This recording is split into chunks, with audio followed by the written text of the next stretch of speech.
Friends, welcome to my channel. தயவு செஞ்சு எல்லாரும் வீடியோ ஃபுல்லாக பாருங்கள், அப்போ தான் அந்த வீடியோ உங்களுக்கு எஃபெக்டிவாக இருக்கும். ஓகே, நாம் இன்றைக்கி பார்க்க போகிற வேர்டு என்னென்னா இன்ஃப்ளூயன்ஸ் அப்படின்னா செல்வாக்கு, அதாவது தாக்கம், அந்த மாதிரி. இப்போது இன்ஃப்ளூயன்ஸ் ஆன் சம்திங்னா ஏதோ அது மேலே ஏதோ ஒரு தாக்கத்தை ஏற்படுத்துது, அப்படி அந்த மாதிரி அர்த்தம். இப்போ அதற்கான சினானிம்ஸ் பார்க்கலாம். Authority, prestige. இப்போ இதற்கான ஆண்டனிம்ஸ் பார்க்கலாம். ஹெல்ப்லெஸ்னஸ். ஓகே, இப்போ எக்ஸாம்பிள் சென்டென்சஸ் பார்க்கலாம்.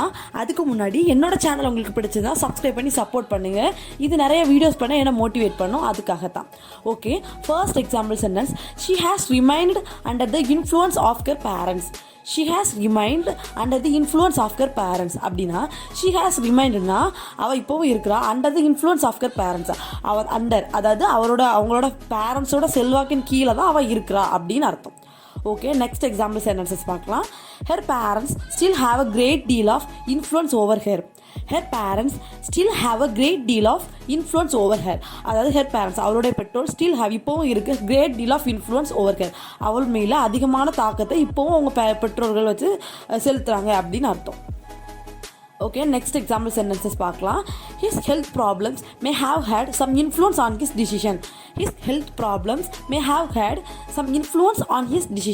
அப்படின்னா அவளோட அவனுடைய health problem may have had some influence, அதாவது அந்த on his decision, அவரோட டிசிஷனில் அவரோட ஹெல்த் ப்ராப்ளம் வந்து அதிகமான தாக்கத்தை ஏற்படுத்துச்சு அப்படின்னு அர்த்தம். ஓகே, நெக்ஸ்ட் எக்ஸாம்பிள் பார்க்கலாம். அதுக்கு முன்னாடி இவ்வளோ நேரம் என் வீடியோ பார்த்துருந்தீங்கன்னா லைக் பண்ணி சப்போர்ட் பண்ணுங்கள்.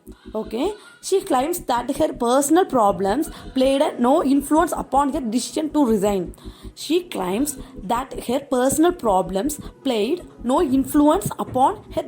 to resign.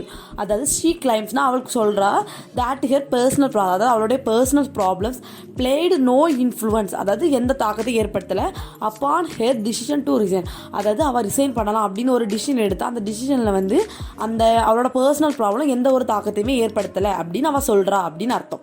Okay, next example பார்க்கலாம்.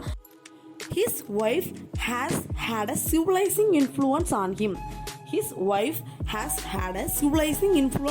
அப்படின்னா his wife, அவருடைய மனைவிக்கு has had a civilizing influence on himனா அதாவது ஒரு நாகரிகமான தாக்கம் அவரது மனைவிக்கு அவர் மீது இருக்குது அப்படின்னு அர்த்தம். ஓகே, என்னோட சேனல் உங்களுக்கு பிடிச்சதுன்னா சப்ஸ்கிரைப் பண்ணி சப்போர்ட் பண்ணுங்கள். இதே மாதிரி இன்ஃப்ளூயன்ஸ் யூஸ் பண்ணி எக்ஸாம்பிள் சென்டென்ஸ் ஃப்ரேம் பண்ணி ப்ராக்டிஸ் பண்ணி பாருங்கள். Okay, thank you.